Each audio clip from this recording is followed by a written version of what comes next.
Welcome back to another edition of the Trojan News Network podcast. This week I'm joined with Tiana Kaysen and Bailey Evans, my co-hosts for the week.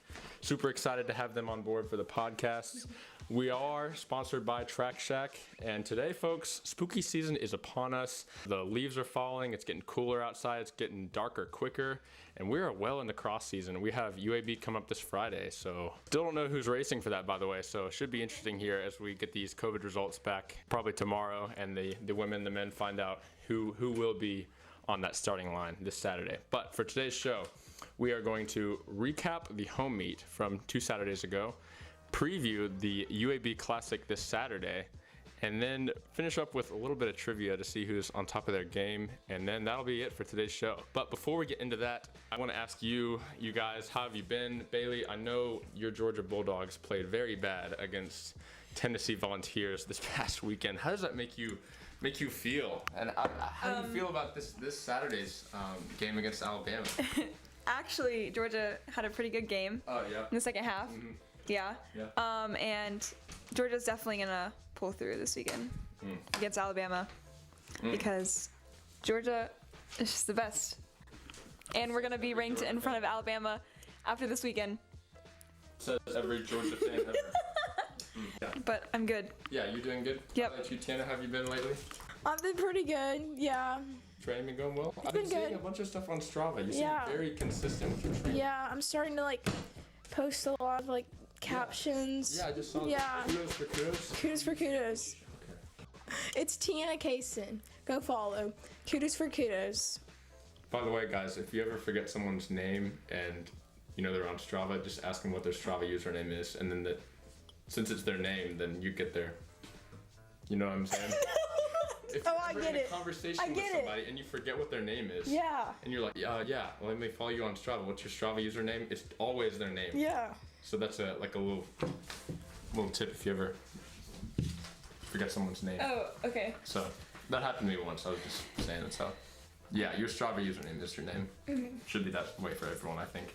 Anyways, we're gonna start out by recapping the home meet. It was really hilly. It was kind of hot too. The women's course was a little long. I think the men's course was accurate. We had 3 freshmen on the men's side with their first race for Troy. The women are still taking care of business though. They had a tiebreaker with UAB. They were on the wrong side of that tiebreaker, but Tiana, can you tell me more about the women's results from the home meet, the John Doc Anderson invite? Yes. Okay, so Mackie placed 4th. She ran a 1943. Katie Rowe, she got 5th place and ran 1950. Gracie Boer came in 6th and ran a 1951. And then, Freshman Gracie Boer. Yep. Kara Moore, 10th place with a 2035. Woo! Lauren Locke, 12th, and she ran a 2051. Nice way to bounce back, Lauren. Tiana Kaysen, me. I got 14th with a 2112. Yeah. Yes. Woo! And then Bailey Evans, 17th place with a 2138. And And the women tied with UAB for a tiebreaker for first place, and they lost the tiebreaker, so they're taking him 7th. But it was a great showing on the women's side. Now on to the men. Bailey, how did the men do this weekend in Troy? The men ran an 8K at our home course, and they came in 4th. Leading the team is sophomore Mason Bennett, coming in 18th place. Mason? Yeah, Mason. And then 28th was Sage Delfino. 31st was Moosh Galloway. And then, freshman. 34th was Blake Vaughn. He's a junior. And then 40th was Tommy Ward. Yeah, so overall takeaways from the home meet. It was our first home meet in quite a while, so we were just happy to get back out there. The women are looking really strong heading into conference, I'll say that much, and the men, of course, have some work to do. Anyways, moving on to previewing the UAB Blazer Classic.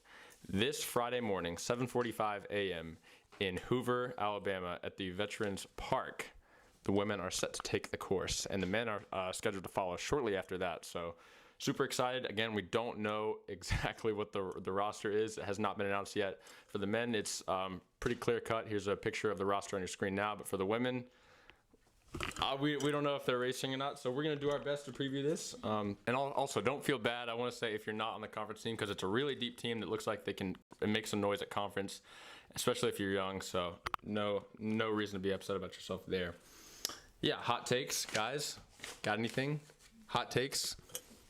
Who is having a breakout race this Friday in Hoover? For the girls' side, I'm thinking about Lauren Locke. For the girls. Ooh, okay. I second that. Okay. Do we know about For the men, Bailey, what man do you think is going to break out? Well, Sage Delfino came in with a really hard workout. Ooh. Our last hard workout of the season. The other day, he led that workout, so it's looking good for him. Okay. I like it. Some very hot takes. Yeah, I definitely agree with both of those. Sage's training, I'm actually going to agree with you on this one. I had Sage as my breakout runner of this week. Sage Delfino, junior here. If you didn't know, like he's actually wasn't recruited for a distance runner to come to Troy. He came here for mid-D, and coach moved him up because we needed him.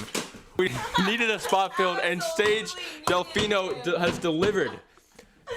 And you know what, folks? I'm calling it here. He's not just going to deliver and fill that hole on the roster. He's going to dominate this Friday in Hoover with an outstanding 8K time. Who's telling what he's going to run? It's going to be great, no matter what. Now for the women's. Now for the women's, I'd have to go with Caroline Saul here. Everyone, suffers with like struggling and late in races from time to time. It's just part of being a competitive runner, so it's completely natural, Yeah.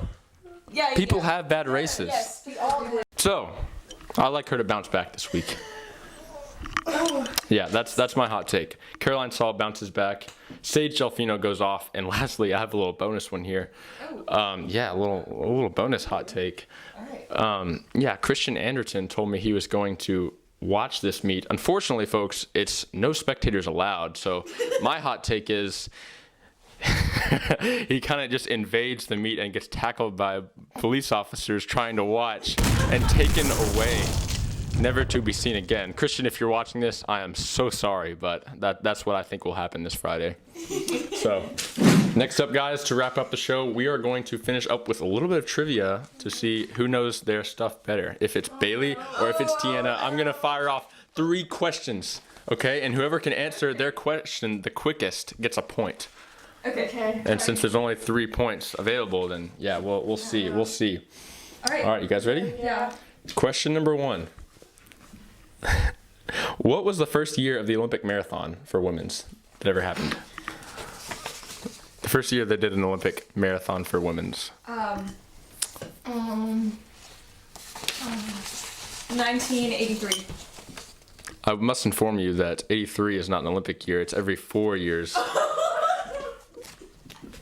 But yeah, here's the microphone. Sorry, I was hogging that. But I will say you're very close.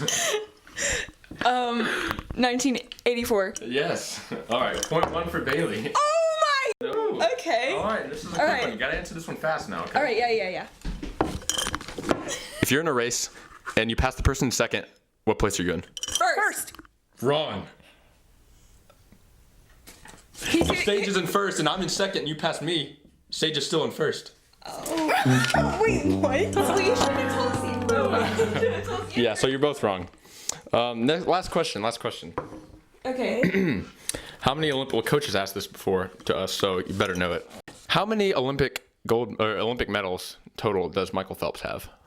6. 7. Yes. 4. 20. 23 is the answer. Oh.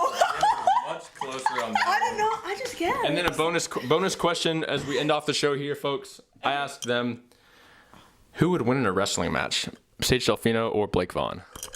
Ooh. Be honest. Be honest.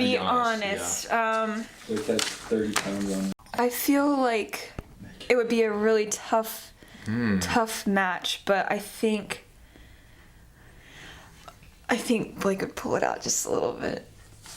Yeah, I You second agree. that, Tiana? Oh, you're sleeping on my man, Sage Delfino. Oh man. Oh. Wow. Sorry about that. We may get to catch a glimpse of that possibly after outdoor conference, so keep an eye out, folks, for a potential wrestling match between Blake and Sage. I want to see it. Yeah, I agree. That would definitely be something worth watching. Anyways, folks, thank you so much for watching. We're done here for today. We appreciate you tuning in to the Trojan News Network podcast. Like, subscribe, and remember, what makes no sense now will make perfect sense later.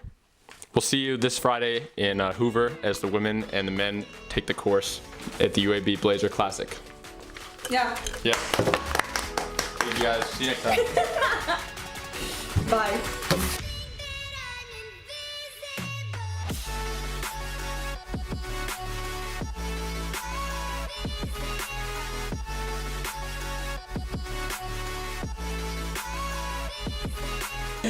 That was so awkward.